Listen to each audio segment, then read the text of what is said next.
Hey, I'm James from Smoky Dad Barbecue, and sometimes they say the best surprises in life come from the places you least expect them. And that is absolutely true for today's secret. I'm going to reveal one of the hidden gems in turning out the best briskets I've ever done inside my Kamado Joe.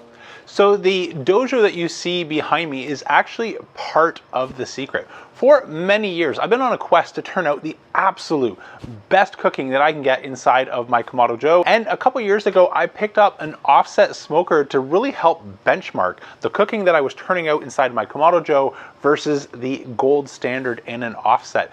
And perhaps to best explain some of the differences between a Kamado and an offset, it comes down to the heat properties and how each grill delivers these into the food that we're cooking. I've used the graphics before explaining a Kamado Joe, and same with the offset, they have the same three heat sources, but in differing levels of strength. So conductive energy is our food sitting on a hot surface. If we were cooking a pizza and we had a pizza sitting directly on the stone, this is a great example of conductive energy being transferred right into the dough that's gonna help form our crust. We've got some stored energy, how we build heat into our ceramics to the point where they start to radiate some of that back and accelerate the cooking. And this is why at the exact same temperature in my Kamado Joe and my offset, the same items take longer in the offset. And last but not least is convection airflow. My offset is a convection monster. It's moving a ton of air, whereas energy efficient grills like my Kamado Joe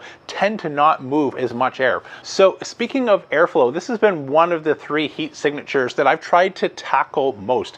And so in my offset, using a bunch of probes, I discovered a bit of a rainbow arc pattern in terms of how the heat and the airflow moves in at least a direct flow offset. We've got our firebox on one side. I have a collector on my offset, which is pulling that air back down to grid level. So we get a little bit of an arcing effect. And I noticed when cooking with the DoJoe, when we close the top vent, we're getting a little bit of this same on a smaller scale arcing effect where the heat goes in the back. It can no longer escape out the top like it normally does, and instead it's drafted down and drawn out a much larger opening than we use in any traditional Kamado setup. And so the curiosity got the best of me earlier this year, and I shared a video on that where I did some beef ribs inside of my DoJoe, and I was blown away, calling it almost more similar to an offset experience at the quality of the smoke that I got in my offset. But this introduced a couple of new challenges. I placed those beef ribs directly in a cast iron pan so I could add them in and out of the Kamado Joe. But as I mentioned earlier, the conductive energy on the bottom is too high. And even with the bones there to protect these beef ribs, we're running the risk of burning the bottom. That's been one of the reasons I've been hesitant to try larger items where for a long time, if they're exposed to that level of conductive heat, they're gonna be absolutely overdone on the bottom. But I didn't give up there. Later in the summer, I did some more tinkering where I was able to validate that I can actually fit my cooking grids on top of the DoJoe and help get an air gap. So we no longer have the same conductive energy. And I did a pork belly for some panini sandwiches on the cooking grids. And just like before, I had that same, one of the best smokes I've ever done experience, again, using the DoJoe accessory, but this time we solved for the conductive heat energy. So today we're going for the granddaddy. I'm gonna smoke a brisket from start to finish using just the DoJoe. And this just isn't my opinion and taste buds. I actually have some data to prove that the idea that we're on about might be a breakthrough in Kamado smoking. I'll get you right back to the action in just a moment, but first I want to thank the team from Original Grain for making today's video possible. I've owned my two Original Grain watches for over a year now, and I absolutely love them. I couldn't decide, so I got one of each. So I have my Rocking with Hawaiian shirt made of reclaimed koa wood from Hawaii, along with my Mesquite Grill Master series that has a timer on it all the way up to 20 minutes so I can keep track of cooks if I'm going pure analog. If you've been following the channel for a while, you often see me sporting something like a smartwatch, and that's because I control the camera right from my wrist. This is essential for YouTube, but there's a time at the end of the day where if I want to go interruption free and go for a date with my wife, I like to switch it up and dress it up with my two analog options. But speaking of dressing it up, if you do have a smartwatch, the team at Original Grain now also has bands for smartwatches like my Apple Watch. Before I tell you about the smoking deal that is going on right now, a quick recap. 3 things that I love about my Original Grain watches.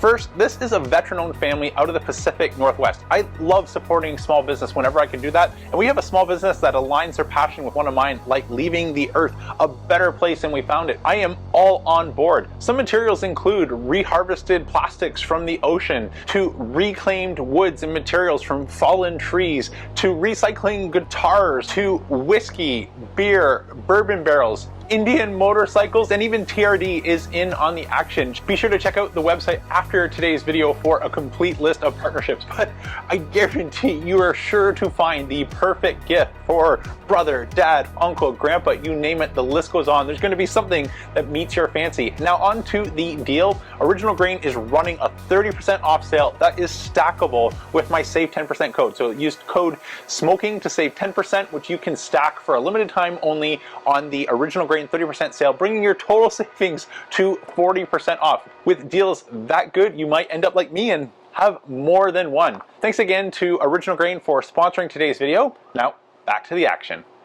So while having two of the same grill solves many problems, particularly for someone like me with a YouTube channel, as I can do side-by-side comparisons, compare slow roller to no slow roller, regular direct to double indirect, and I get the benefit of being able to taste it side by side where you can appreciate some of those differences, or rely on other things like inviting family and friends over and having them do blind taste tests to be able to validate which of these assumptions are actually proving to lead to a better result. But whenever possible, if I can get some data to back this up, so it's not just taste buds, but it's also scientifically sound, I love adding that. So to help make that possible, I went out and bought myself one of these aeronometers. This is a wind speed measuring device, which helps record the airflow in any given situation. So you could use this outside, measure the wind today, but what I was interested in is measuring the airflow coming outside of the Kamado Joe using the DoJoe accessory. So armed with a tool, after our grill was up to a stable temperature,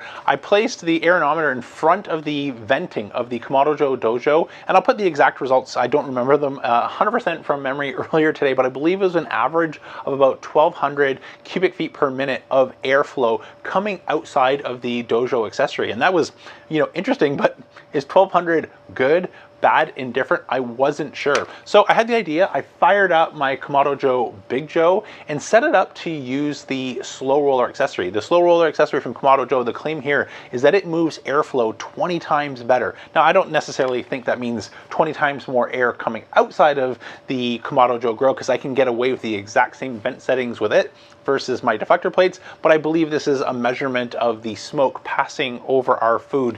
Again, from memory, I believe that's the exact claim from Kamado Joe. So it's a little bit of an apples and oranges, but given this is the best flowing smoke setup offered from Kamado Joe right out of the box, I installed the slow roller and again got the grill stable and used a meter and a potato probe to make sure that my dome temperatures and grill temperatures were plus or minus within 2 degrees Fahrenheit of when I did this test inside of the DoJoe accessory.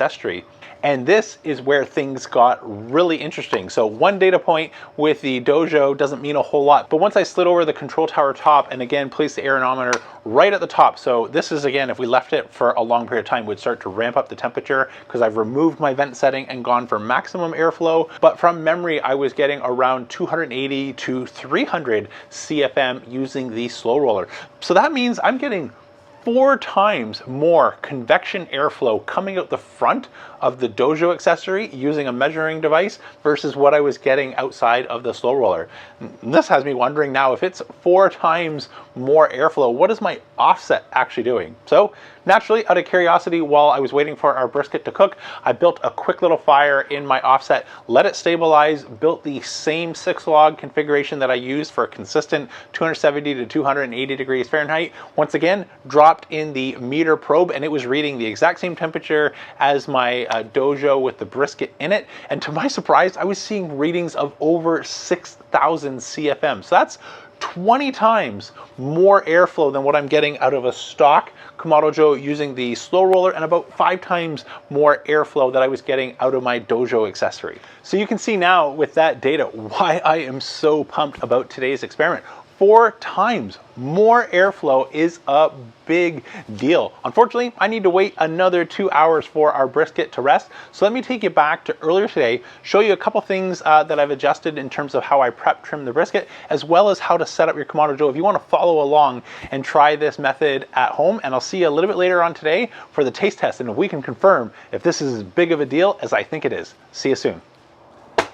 All right, let's get our brisket ready for the DoJoe cook tomorrow. I'm not gonna do too much work. I've done an untrimmed brisket versus a trimmed brisket, and I was blown away at some of the positives that came from not over trimming our brisket. So I'm gonna do a really light trim. I'm also gonna use my rub. This is a mixture of my favorite things about Goldie's rub, Franklin's rub, as well as the Black's rub. If you haven't seen that in the last couple of videos, I'll put a chapter at the very end of today's video if you wanna go listen to how exactly this is made. But if you've already seen it, you don't need to see that again. So that'll be at the very end of today's video. Let me take it fast forward, get this out, start to pat it dry. Okay, so our brisket, before we started trimming, is just over 14.5 pounds.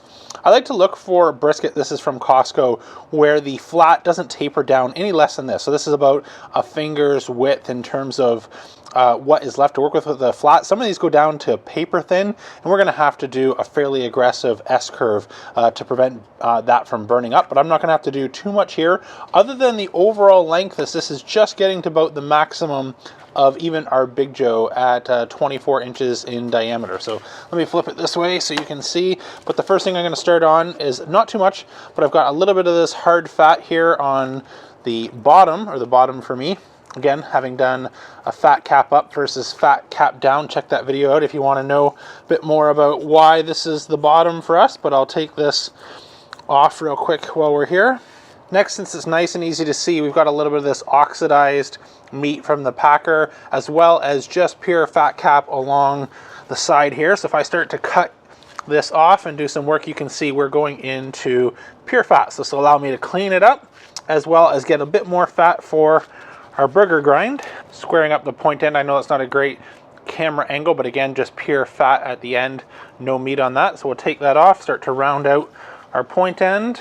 By trimming off the point end where this is just pure fat, this is also helping solve our little bit of too much length to fit inside of our Kamado without bunching this up. This will shrink during the cook, but for that first part, that's where that introduces some challenges. And so by going at our point end where I'm just taking pure fat, not only is this great fat for things like burgers, it also reduces the amount of trimming that I need to do getting into our lean. So we'll be left with more of that when it's all said and done, but I'm getting close to that point right now of as much as I can take without getting into the meat. I'll get a little bit of this stringy fat here on the bottom. I'm not gonna spend all day on it, but I just like to grab a strand and then run a trimming knife along the bottom of the brisket, just pulling a little bit, so that'll help guide the knife, make sure that we don't scalp too deep down into the brisket, and just run along, even things right out, because we've got a little bit of an uneven surface, and I can get all that silver skin off, as well as smoothing out the bottom. Flip our brisket over, again, putting my hand underneath it just helps bow this up so I can get a little bit of an angle without scalping the meat, and just run along and get a little bit more of this sort of stringy globular stuff on the bottom that's not very good. Again, in the past, I might have spent a little bit more time worrying about more of this silver skin on the bottom, but once I start to even it out, having done that side by side, that does not matter a whole lot in what you can differentiate. But what does matter is when we've got 2-3 inches, if I were to squeeze down on this, this is like a brick inside. This is just a solid hunk of fat. So I want to get to work on the decal here, as almost on any type of cooker, Kamado to offset to what we're going to do with our DoJoe, it is not going to render this out. So I want to try and cut back this, as well as take the mohawk off the top to improve our chances of getting a better finished product. And again, this stuff is all good to go in burger grind, unlike the silver skin on the bottom. Okay, so we've got that decal. There's a little bit of meat in here, but again, if this is just sticking up as it was on top of our brisket, on the DoJoe or on an offset, anything that's sticking up like this we're getting that air running over it. A thin piece standing up, separated from the pack. This is what the air is going to attack and burn to a crisp. You are much better off throwing this in a burger grind and actually getting some great smash burgers than you are burning this to a crisp and getting a bite that you're not going to like. It looks a little aggressive to take that off, but this is all worth it, and you actually get more for your money by doing this than you do just trying to cook it and burning it. Should have brought my bowl out for my brisket trim. So I mentioned I'm not going to go crazy on the fat cap, but getting it down to 1/4 of an inch is worth our while. I am nearly, probably about an inch all the way along here, especially down here, maybe 2 inches. Whereas on my lean side over here, I'm exactly at 1/4 inch. So I'm going to leave this side alone, but I'm going to go down on about a 45-degree angle and try and thin out a little bit, starting at our point end, and apply a little bit of tension just to make it easier to slide our knife, prevent it from going down into the lean end of our brisket. So hopefully we don't get a huge bald patch in our flat, which I'm actually running right away from our point into our flat. So I want to start maybe working my knife up a little bit, looking at that fat cap where here's our point end coming down to our flat end, and then I can come back down to that 45 and get a little bit more aggressive down there. And you can see outside of just touching a little bit of meat here where our point end transitions to our flat, everything else here is pure fat. Okay, let's get some of our overnight rub on to dry brine and be our seasoning, so I won't need to do anything else to this brisket. Normally, sometimes another alternative, instead of making a brisket grind, I like to render down some of the fat that we just trimmed and inject it to the flat. I'm not going to do that for 2 reasons. One, the flat marbling on this actually looks pretty good. And number 2, my meat injector broke doing a turkey video. The tip snapped. So I've ordered a new one and it has not yet arrived. And so we're going to skip that today, but let me start on our bottom. We'll finish fat cap up for presentation side. Take you fast forward while we put on our seasoning and dry rub. All right, that's what our all trimmed brisket looks like. Get this in the refrigerator overnight so that salt can help to start to do the dry brine, and when it pulls out some of the moisture, it'll help the rest of our dry rub ingredients adhere to the brisket, so we're not going to lose any of that once we start cooking. So I've got another brisket that I'm going to be doing in a couple days, and so this isn't quite enough to do a full batch for smash burger. So I'm going to just take my trimmings right now, throw them into a vac seal bag, and I'm going to give this a freeze. It's not only something that you can keep in your freezer for a long period of time, this will go into the grinder much better in a semi-frozen or nearly frozen state than it will in this mild sort of stringy, almost melting type fat consistency that it's in right now. It'll be much easier on you and your grinder, so I can put this all in a bag and save that for another day. Let me know down in the comments, as I'll be building up another batch in a couple days time, if you'd actually like to see that on camera and turn this into something like either a brisket chuck burger or smash burgers or anything else you'd like to see. Let me know down in the comments. All right, this is going in the freezer until I read the comments, and you guys let me know what you want to see it made into. Smash burgers, again, is a great idea, but otherwise I'll see you tomorrow when we fire up our DoJoe. All right, let's get our Big Joe ready. I normally just blast right past the setup, but I want to point this out. I'm testing this new unit from Kick-Ash Basket. They make a Kick-Ash can. So since spring, I've actually put my original OEM deflectors back in my other Big Joe, picked this up for a test. Just thought I'd mention it in case a few eagle-eye observers notice that. That's exactly what's going on. So we'll drop that in. Drop in our charcoal basket. We've got 2 to 3 wood chunks. Place these on the bottom of our basket before adding our coal. Cover that up with charcoal. Grab our Grill Blazer grill gun. Fire it up. I like to always start my fires right in the middle, working slightly towards the back, as that's where the natural air pattern is inside of a Kamado. Okay, that looks good. This is optional, but I've had good results with it. Adding an extra piece of smoking wood right when we've ignited our coals, as we have zero energy in our cool ceramics. This will combust and burn nice and clean in a period while we have our top vent and bottom vent all the way open. So when we put our brisket on for that first part of the smoke, it's going to get the benefit of some clean burning smoke. We can't continue to add a whole bunch of wood. Either we're going to get wide open burn and it'll shoot our temperatures up, or when we dial our vents down to where we want them, there's not enough airflow and that will smolder and give us creosote. But we can get cheeky and get away with one free wood split that will burn nice and clean while we're bringing our cool ceramics up to temperature. Let's close this, leave our top vent all the way open, bottom vent all the way open. So let me show you the setup that has been working great as a smoker on my DoJoe. So I'm going to install our heat deflectors first in the bottom position.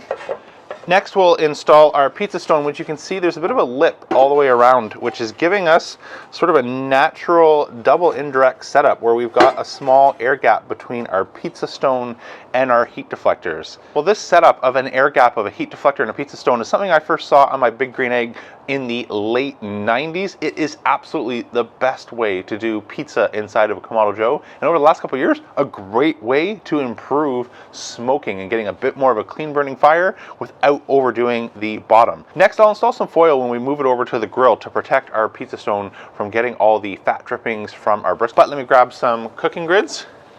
And this will make more sense once we're over on the grill, but you'll see there's another lip above the pizza stone, which actually allows us to fit the stock cooking grids above our pizza stones. So this will solve the issue that I ran into the first time where I cooked on a cast iron pan directly on the pizza stone and we got all that conductive energy. The beef ribs were able to survive because they had the bone on the bottom, but our brisket is going to be sitting directly on here. So we want a little bit of an extra air gap. And so by placing our grids above, we don't have a ton of clearance, but we're getting about 3/4 of an inch to at minimum 1/2 of an inch extra clearance above our deflector stones. Let's go get this on the grill. I'll put some tin foil underneath and we'll be ready to install a meter probe in our brisket and get the cook started. Okay, we're quickly coming up to temperature and you can see that wood split is in wide open clean burning mode. That's exactly what we want before our ceramics get too much energy. Doing the hand test, they weren't quite hot yet. I'm gonna get the advantage of that wood split burning nice and clean while we're putting energy into our Kamado. Let's drop in the DoJoe. Check my alignment here on the front with the little latch. Come this way just a little bit. Drop on some foil with the edges curled up as best I can. Again, we're only having about 1/2 of an inch to 3/4 of an inch clearance. There's not a ton of extra space between our grids, but this will give us just a little bit of an area to help collect some of that rendering fat that is falling down. Brisket and now a meter probe go down into our point end here, pass the line on the probe, close our dome, make sure we're clearing the grids. That looks good. Connect our latch, close our top vent all the way so that the air is forced out the front of the DoJoe. And we'll adjust our bottom vent because again, as we are coming up to temperature, you can see we're in a full-blown inferno, lots of flame action going on in our firebox. So I'm gonna bring this down to 1 finger's width to start, and then we'll adjust for getting 270 degrees in our DoJoe. So there's actually a really good reason why I'm doing this, and it doesn't apply to just if we're using the DoJoe or cooking our brisket on a normal Kamado Joe or any grill for that matter. Now, a lot of advice that you can read or see online is to actually start really low, really slow, help get some good smoke, and then ramp up the temperature at the end to help speed up the entire process. And this makes the absolute most sense on a pellet grill. This is because pellets just don't impart anywhere near the flavor of an offset, or even my Kamado Joe for that example. They just aren't able to produce as much smoke unless you stay in a really low temperature. The 180 to 220 degrees is a sweet spot for being able to at least get some semblance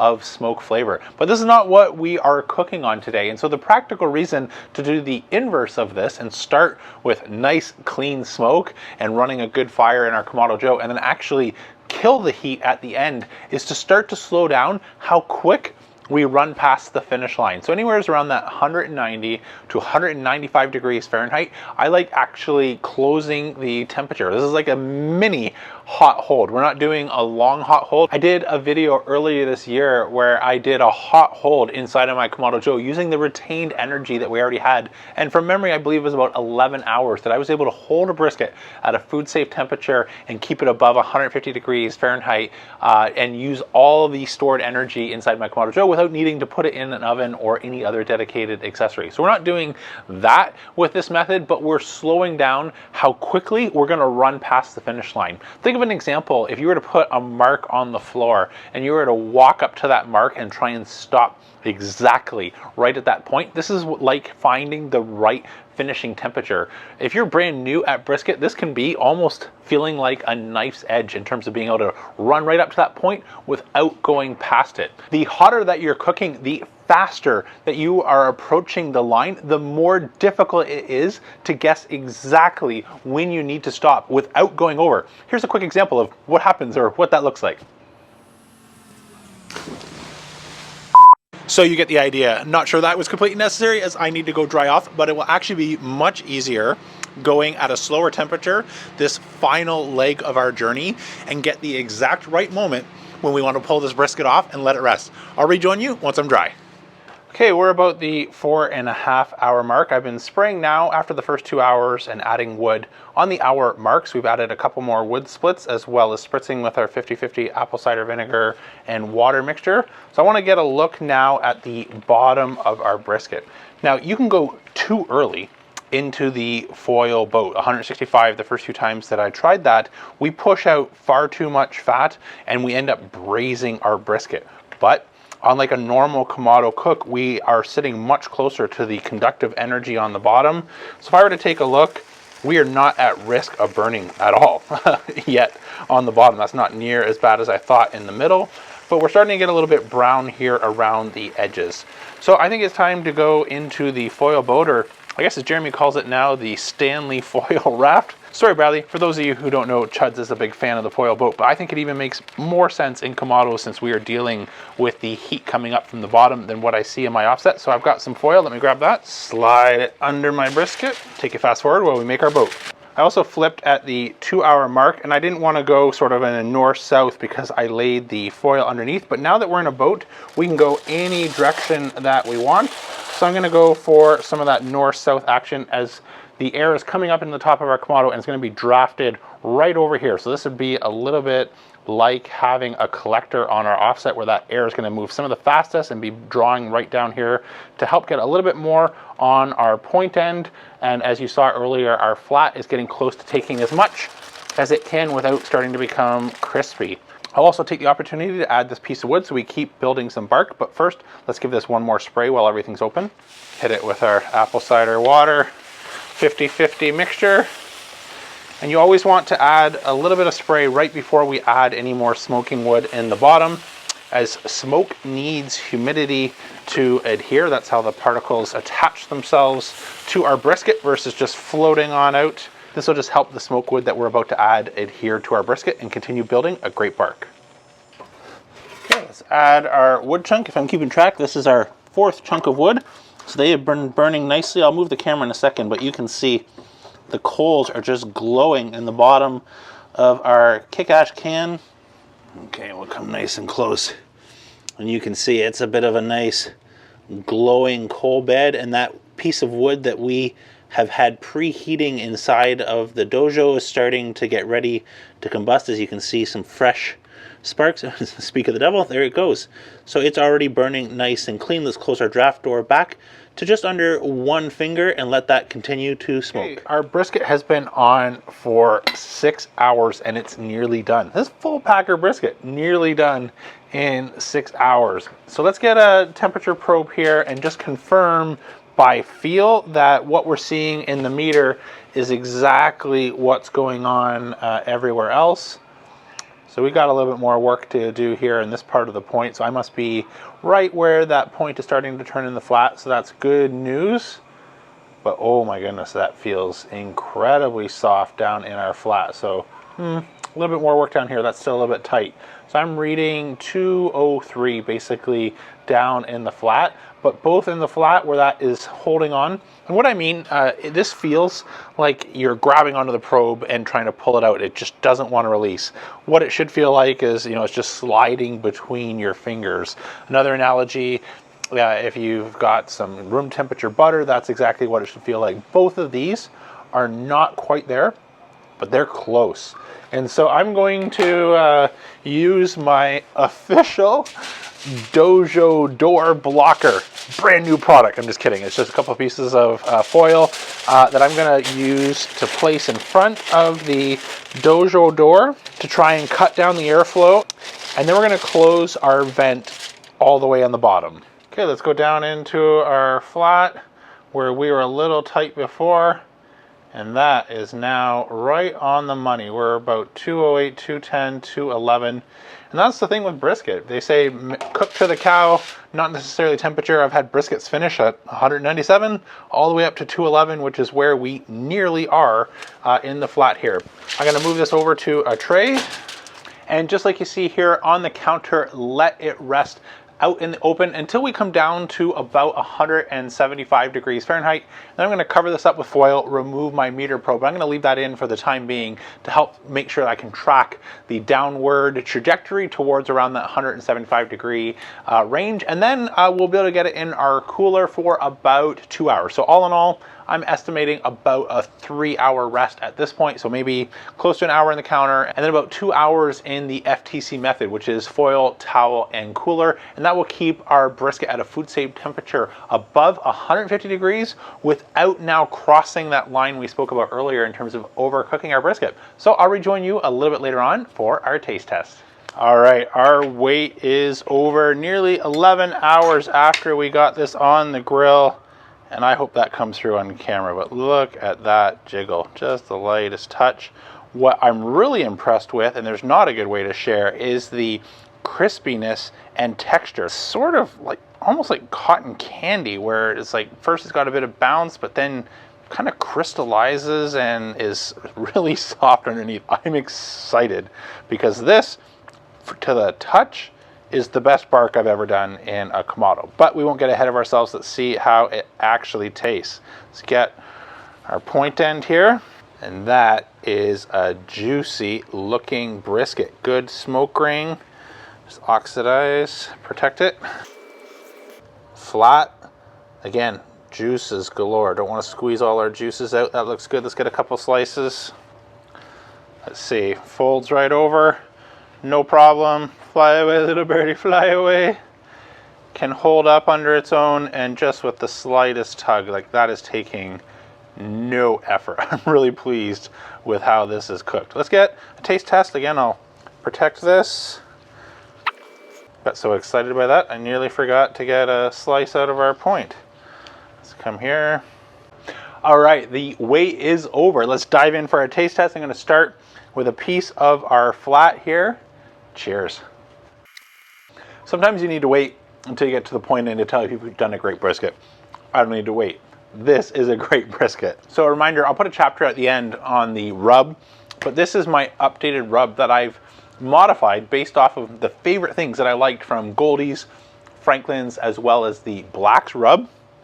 And they are coming through so good on this bark. It is absolutely awesome. Savory, a little bit of kick, and getting even closer to that perfect balance between salty enough, but also not being too salty. This is really good. I'm gonna get another bite. Oh my goodness, just so good. Cheers.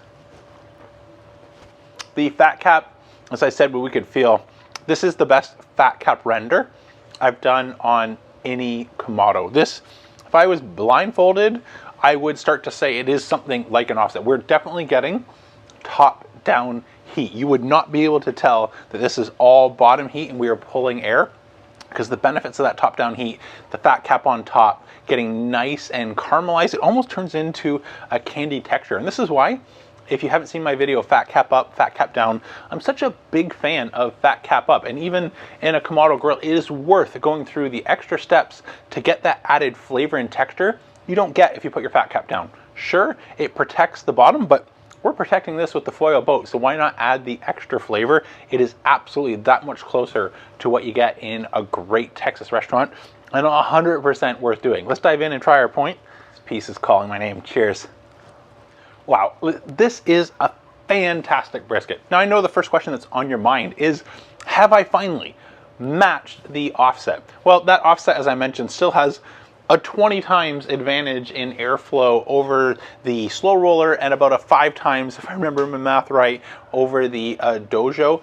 And how this shows up in terms of percentages and multiples are just stats. The difference here, I'll try and use salt, and I hope this analogy translates for you.